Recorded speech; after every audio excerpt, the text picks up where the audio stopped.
Bismillahirrahmanirrahim. Merdeka! Saudara-saudara penduduk kota Surabaya.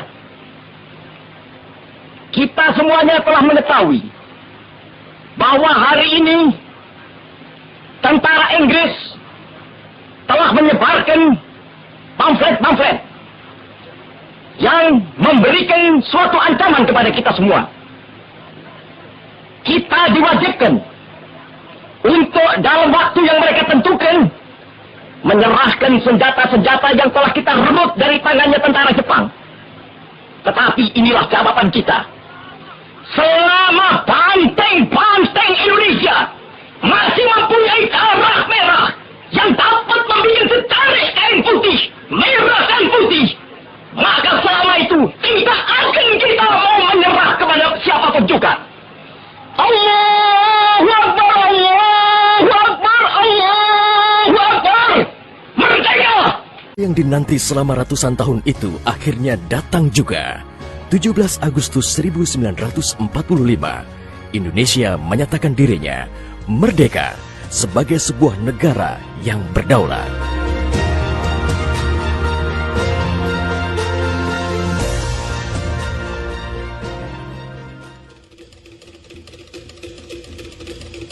Namun, belum genap 1 bulan usia kemerdekaan, Indonesia langsung mendapat cobaan yang berat. Tentara sekutu yang di dalamnya ada tentara Belanda mendarat di Jakarta dan kota-kota besar lainnya di Indonesia.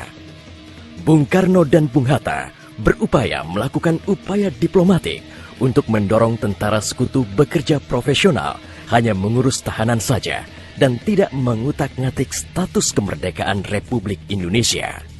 Namun, upaya itu tidak membuahkan hasil. Bung Karno galau.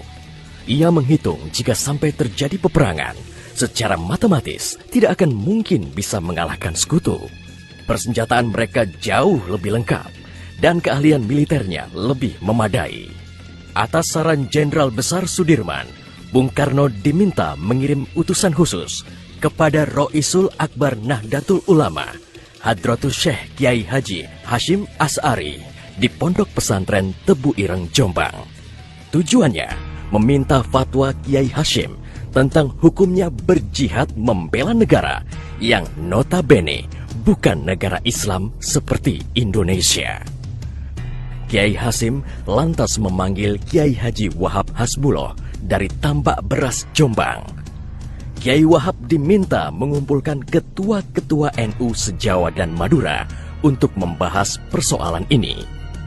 Bukan hanya itu, Kiai Hashim juga meminta kiai-kiai utama NU melakukan sholat istikharah, salah satunya Kiai Abbas dari Buntet, Cirebon, Jawa Barat. 21 Oktober 1945, seluruh delegasi NU se-Jawa dan Madura telah berkumpul di kantor pusat Ansor di Jalan Bubutan, Surabaya. Kiai Hashim memimpin langsung pertemuan tersebut dan kemudian dilanjutkan oleh Kiai Wahab. Setelah melalui diskusi yang cukup panjang dan mendengarkan hasil istikharah para kiai utama NU, esok siangnya, tanggal 22 Oktober 1945, pertemuan menghasilkan 3 rumusan penting yang kemudian dikenal dengan istilah Resolusi Jihad NU. Pertama, setiap muslim, tua, muda, dan miskin sekalipun, wajib memerangi orang kafir yang merintangi kemerdekaan Indonesia. Kedua, pejuang yang mati dalam membela kemerdekaan Indonesia layak dianggap syuhada. Ketiga, warga yang memihak kepada Belanda dianggap memecah belah persatuan dan oleh karena itu harus dihukum mati.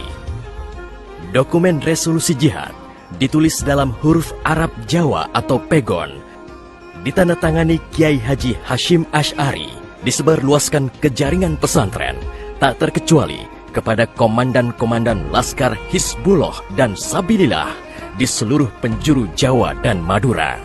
Dokumen resolusi jihad juga dimuat di sejumlah media massa pergerakan masa itu. Hanya berselang 3 hari pasca resolusi jihad dicetuskan, 6.000 tentara sekutu mendarat di Pelabuhan Tanjung Perak, Surabaya dengan persenjataan lengkap. Mendengar kedatangan pasukan penjajah, ribuan santri dan kiai dari penjuru Jawa Timur bergerak menuju Surabaya. Situasi pun terus memanas dan cenderung tak terkendali. Resolusi Jihad NU telah memompa semangat perlawanan rakyat dan memicu terjadinya pertempuran hebat selama 3 hari di Surabaya, tanggal 27, 28, dan 29 Oktober 1945. Tentara Inggris kewalahan menghadapi perlawanan rakyat Jawa Timur. Mereka lantas mendatangkan Bung Karno ke Surabaya untuk diajak berunding melakukan gencatan senjata. Pagi hari tanggal 30 Oktober, gencatan senjata ditandatangani pemerintah Indonesia dan Inggris. Namun, sore harinya terjadi insiden di Jembatan Merah yang menewaskan orang nomor 1 tentara Inggris di Surabaya, Jenderal Malabi. Gencatan senjata pun langsung berakhir.